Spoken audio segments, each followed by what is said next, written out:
경악을 금치 못하게 하는 엽기적 사건 얘기부터 먼저 들려드리도록 하겠습니다. 홍순빈 아나운서. 네, 한 주택 베란다에 커다란 고무통이 놓여 있었습니다.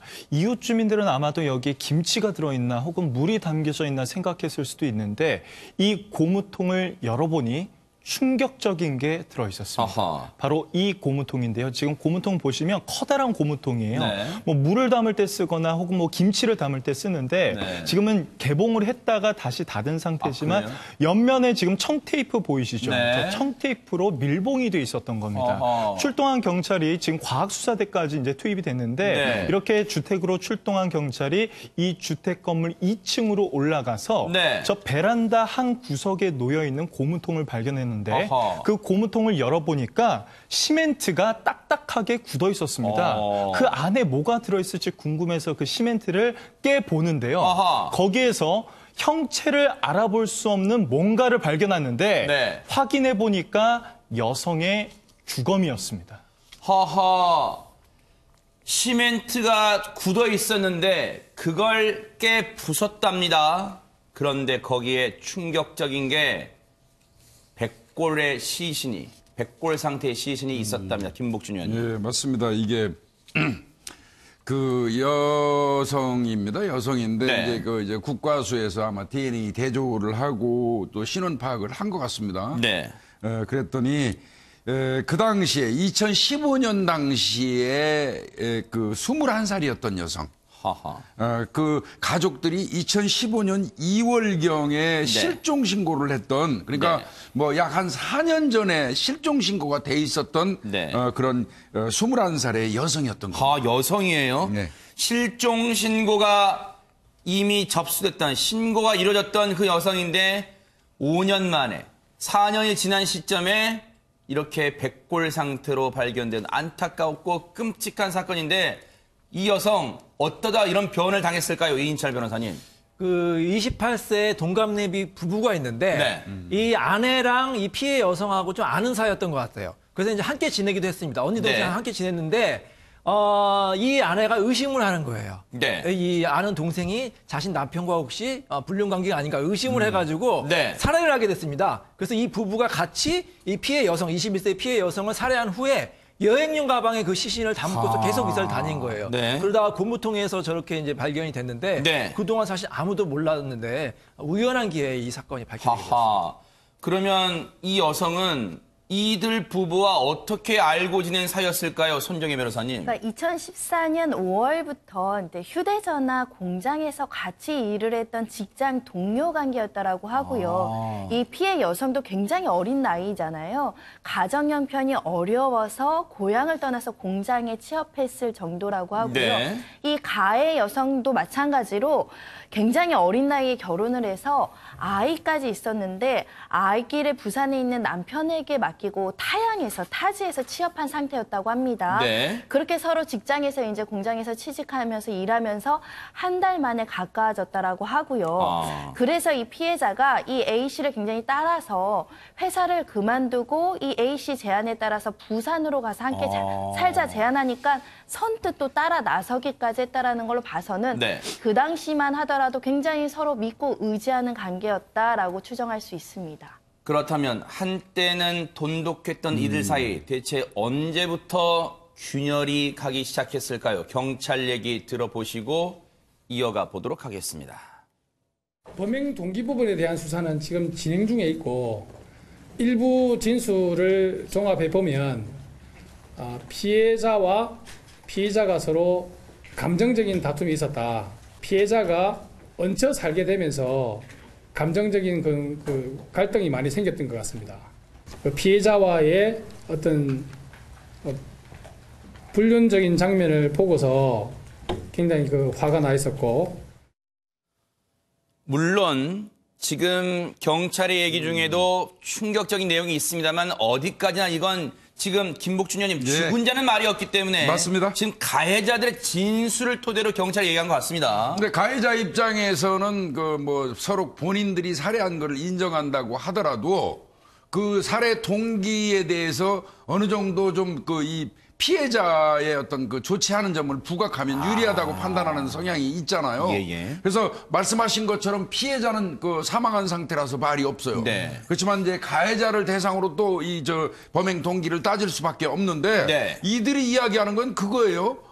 남편과 아이가 있는 이제 그 집으로 이 그 휴대폰 공장에서 자기를 잘 따르던 피해 여성을 데리고 갔다는 거 아니에요. 네. 그래서 한 3주 가까이 같이 이 동거를 한 거예요. 네. 같이 살고 있는데 그 와중에 남편과 내가 데려온 이 피해자가 네. 어떤 불륜 관계를 맺었다. 그리고 더 나아가서 하나 더 추가하면 네. 어린아이가 있는데 아이를 그 학대까지 하더라. 그래서 거기에 격분해서 3주 만에 이제 나가라고 해가지고 나가서 따로 살고 있는 그 여성의 집으로 가가지고 살해를 하는 거거든요. 아하, 네. 그렇게 얘기하는데 이거는 경찰이 좀 더 신중하게 수사해야 돼요.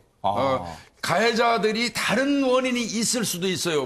피해자가 이 공장 다니면서 가지고 있던 통장에 모아온 돈이 있다든지 예. 기타 등등 여러 가지 원인이 있을 수 있거든요. 네. 그런 거 면밀히 따져보고 억울하게 사망한 사람이 혹시라도 그게 아니라면 불륜 같은 걸로 몰아가면 안 되잖아요. 그렇죠. 네. 그래서 그거는 좀 신중하게 조사할 필요가 있다고 생각합니다. 그렇게 되면 피해자는 지금 사망한 상태 또다시 그럼요. 저 하늘에서 억울한 마음일 거 아니에요. 그런데 이인철 변호사님 아무리 백골 상태를 하더라도 부검을 백골 상태이지만 부검을 통해서 사망 원인 등을 좀 알아낼 수 있을 것 같은데 범행 수법도 잔인했다 이런 얘기가 있습니다 지금. 그러니까 이제 같이 살다가 이제 쫓아낸 거예요. 쫓아내서 이 피해 여성이 이제 혼자서 원룸에 살고 있었습니다. 네. 그러니까 이제 이 아내가 거길 따라간 거예요. 따라가서 찾아가서 이제 살인을 한 건 둔기를 사용해서 이제 어물동기를 폭행해서 이제 끔찍하게 살했다고 하는데 네. 자, 범행 동기도 중요하지만 사실 피해자가 잘못이 있는지 없는지는 모릅니다. 그러니까요. 그리고 더 중요한 건 뭐냐면 계획 범죄냐 우발 범죄냐거든요. 우발 범죄면 형량이 다소 줄어들 수가 있어요. 근데 제가 보기에는 계획 범죄일 가능성이 높습니다. 왜요? 왜냐하면 같이 사는 중에 싸우다가 발생한 게 아니라 이미 나가 있는데 이 가해성이 찾아갔단 말이에요. 그러네요. 찾아가서 둔기까지 사용한 걸 보면은 네. 이건 우발 범죄가 아니라 굉장히 좀 재질이 안 좋은 계획 범행이니까 좀 엄하게 책임을 물어야 될 것으로 보입니다. 그런데 김복준 의원님 살해도 끔찍한 범죄입니다만 그 이후에 정말 엽기적 행각을 벌였어요. 네, 맞습니다. 이 두 부부가 찾아가서 주방 도구 같은 걸로 살해를 했잖아요. 자니까 어떻게 보면 흉기를 이용한 살해예요. 네. 그런 엽기 행각을 벌이고 난 이후에도 네. 바로 이 사체를 동생을 이제 그때부터 참여를 시켜요. 이 여성 그러니까 네. 가해 여성의 여성의 이 동생을 불러가지고 네. 여행용 가방 아마 그 피해자 걸로 추정이 됩니다. 여행용 가방에다가 시신을 넣어가지고 네. 들고 와서 이제 아까 서두에 나왔던 고무통 있지 않습니까? 네. 일반적으로 저기 김장 담그는 그런 거라고 해요. 물통 네. 내지는 거기에다가 사체를 넣고 사체 안에다가 이제 세제라든지 그다음에 이제 흙이라든지 이런 거를 채워서 그 안에다가 유기하고 그리고는 이제 시멘트로 밀봉을 해버리는 거죠.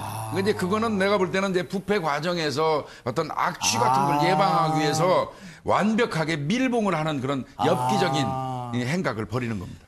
지금 이 수법을 보면 보세요. 당시에 저 여행용 가방으로 시신을 옮겼던가 봐요. 그런데 홍순빈 아나운서, 네. 이들 피의자 부부는 자신들의 범행을 완벽하게 숨길 목적으로 시멘트까지 붓는 엽기 행각을 벌였지만 그럼 이 범죄 행각이 어떻게 드러나게 됐습니까? 4년 넘게 이어온 이 비밀이 이제 올해 드러나게 된 건데요. 범행을 저지른 여성은 공범이었던 남편과 올해 1월에 이혼을 하게 됩니다. 네. 그리고 이 여성에게 남자친구가 생기는데 아마도 심적으로 많이 의지를 했었는지 술자리에서 남자친구에게 비밀을 털어놓는데요. 네. 당시에 남자친구에게 집 앞 집 물통에 시신을 보관하고 있다고 얘기를 해요. 그러니까 이 남자친구는 이 말을 듣고 심리적으로 좀 많이 갈등이 되기도 했을 텐데 네. 상황이 심각하다고 여기고 네. 경찰이 이 남자친구가 신고를 한 겁니다. 정말 이 취중에 그 죄짓고는 못 사는 거예요. 정말 취중에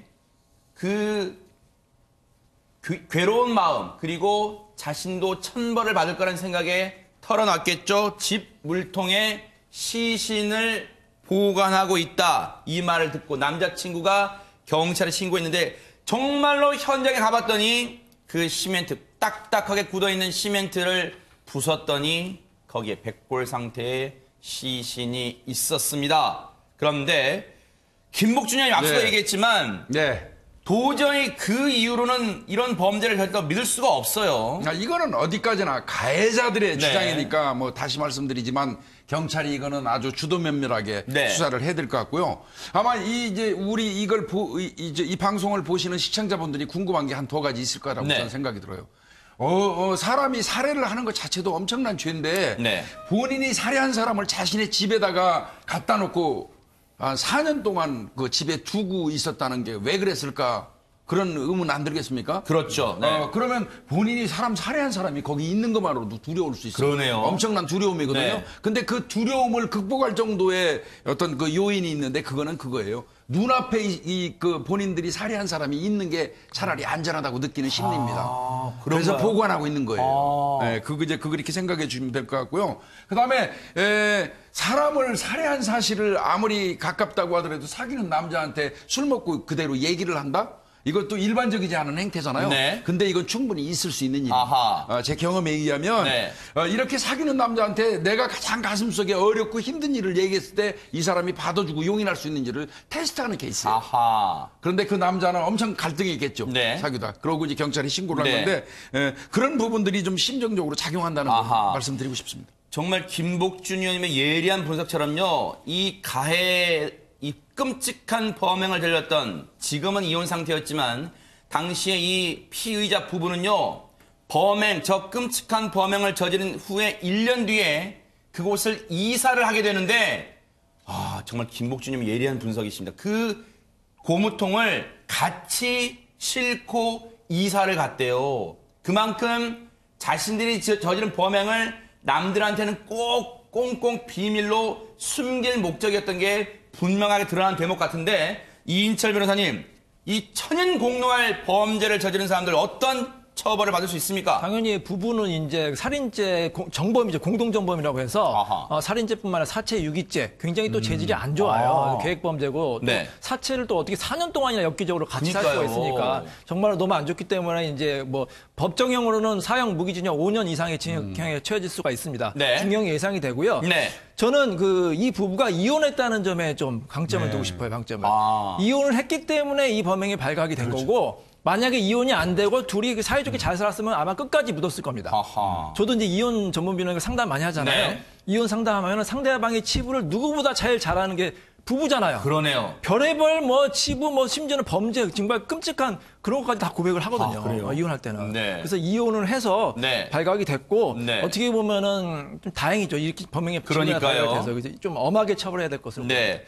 이들 피의자 부부의 진술에만 의존할 게 아니라 경찰이 정말 사망한 이 피해자의 원한을 한 점 원한도 남지 않게 끝까지 진실을 밝혀주기를 바라깁니다.